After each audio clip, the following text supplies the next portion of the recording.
मुझे रिसेंटली मेरे ईमेल पर एक कहानी मिली। ये कहानी जब मैं पढ़ रहा था तो ये कहानी मुझे दूसरी कहानियों से अलग लगी।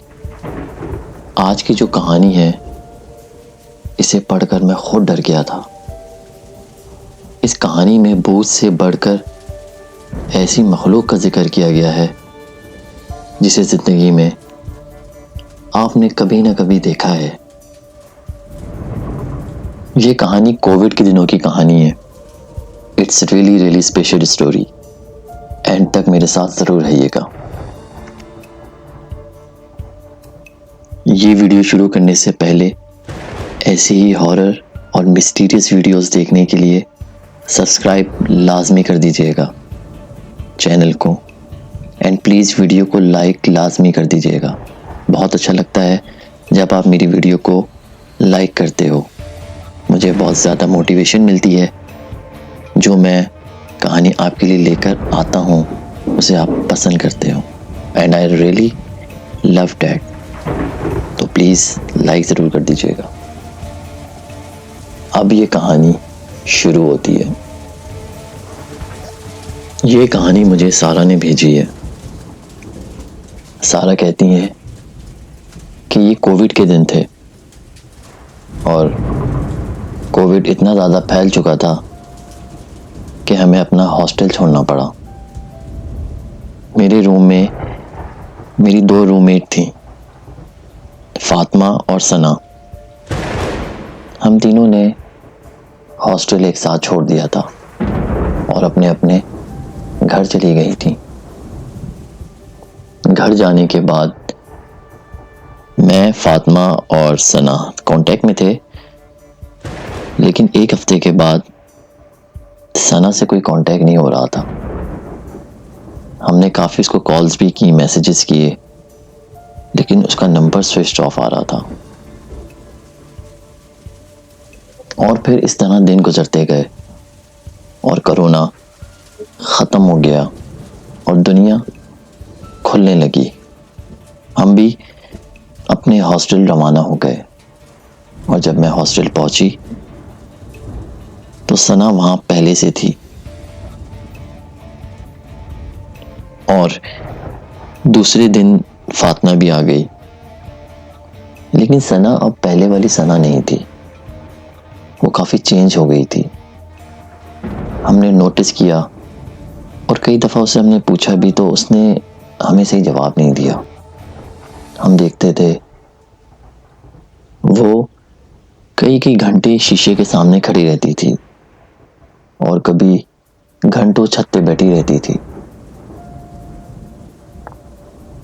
अब मैं आपको अपने हॉस्टल के बारे में थोड़ा सा बताती हूँ कि हमारा हॉस्टल 3 मंजिला था।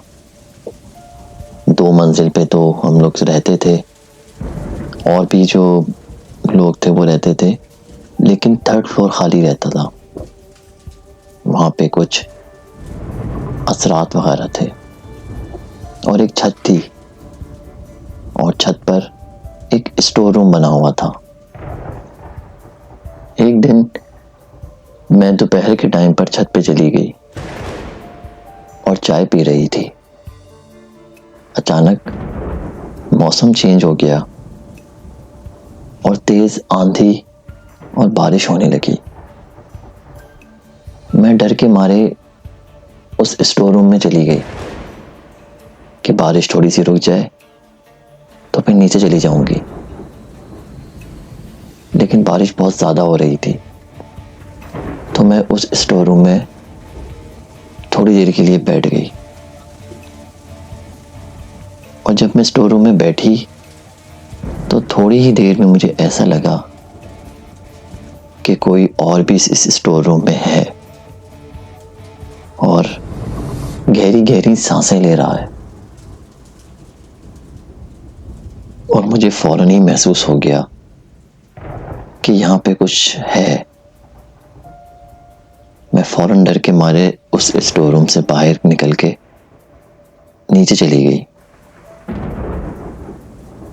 और फिर अगले दिन सना गायब थी।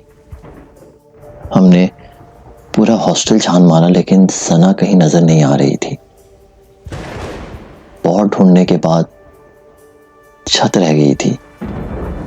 हम छत पे गए तो वहां भी सना नहीं थी। और जब हमने स्टोर रूम का दरवाज़ा खोला तो सना वहां बेहोश पड़ी हुई थी।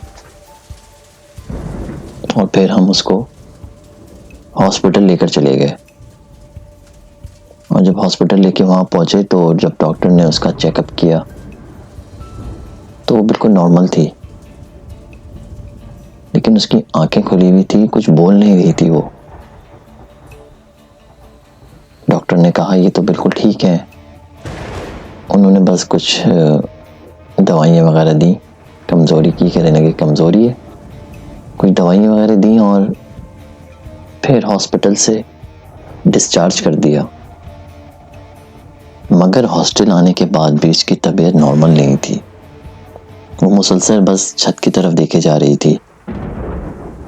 और जब वो आहिस्ता आहिस्ता सही हो रही थी तो वो दोबारा से वही छत के स्टोर रूम में जाती थी और घंटों वहां बैठी रहती थी।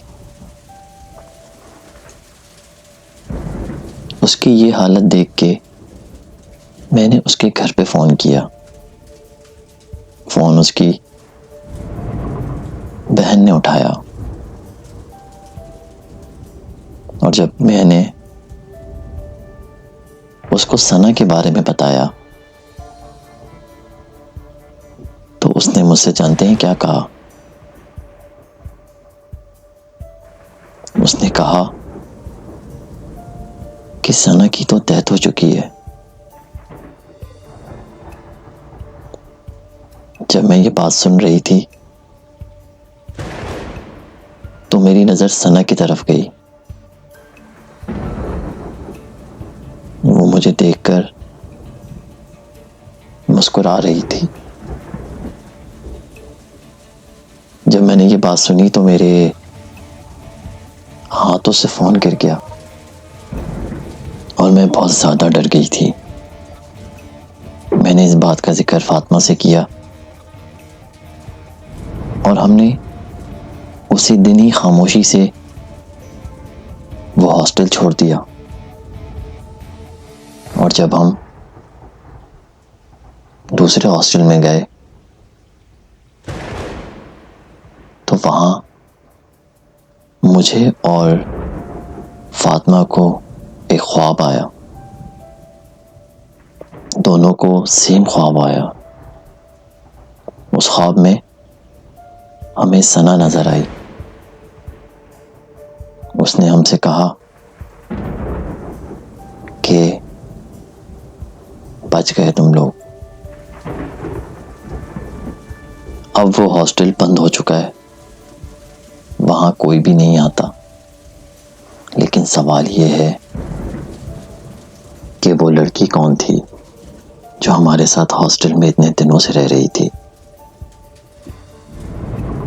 तो दोस्तों ये थी आज की कहानी। अगर आपको कहानी पसंद आई है तो वीडियो को लाइक करें, चैनल को सब्सक्राइब करें और आपके पास भी अगर ऐसी स्टोरी है तो मुझे ज़रूर ईमेल कीजिएगा या व्हाट्सएप पे कांटेक्ट कीजिएगा। तो मिलते हैं अगली वीडियो में। जब तक के लिए अपना बहुत सारा ख्याल रखें। अल्लाह हाफ़िज़।